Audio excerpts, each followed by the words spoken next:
Bonjour à toutes et tous et bienvenue dans votre revue de presse JV, très heureux de vous accueillir à nouveau ce matin, moi c'est Bruno. Bienvenue dans votre podcast quotidien qui vous parle de jeux vidéo chaque matin. En réalité les habitués le savent, c'est plutôt posté la veille, vers 22h, 23h, mais bon, officiellement, on va dire que c'est le matin.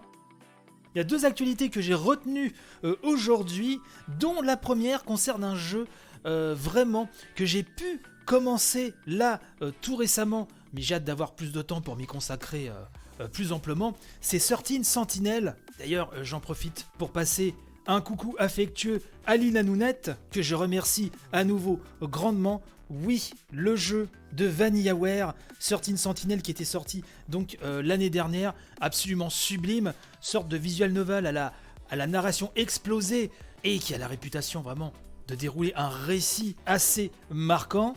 Je vous demande par avance de ne pas me spoiler sur les internets, puisque là j'ai commencé à peine le jeu, donc visuellement sublime, et aussi donc des phases de tactical qui, pour le peu que j'en ai fait pour l'instant, me plaisent également beaucoup. Bref, 13 Sentinels a trouvé son public, puisque VanillaWare a écoulé 300 000 exemplaires du jeu dans le monde, ce qui est vraiment un joli score pour cette nouvelle licence, pour un jeu vraiment dont le game design se destine quand même à un public de niche, et donc c'est un joli succès. J'ai pu lire ça sur le site Persona Central, qui parle également beaucoup de Persona, mais pas que.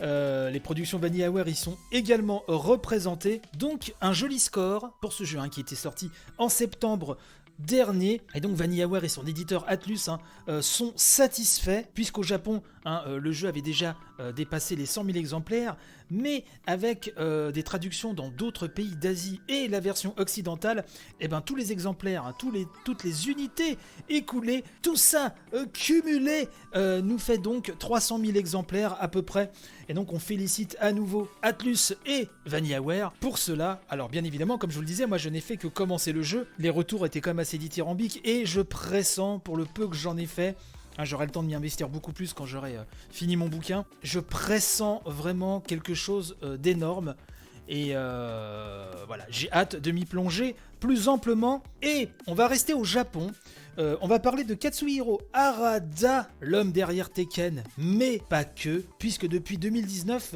il est producteur général des licences chez Bandai Namco, et donc Monsieur Harada serait en train de s'affairer sur le plus gros projet de Bandai Namco.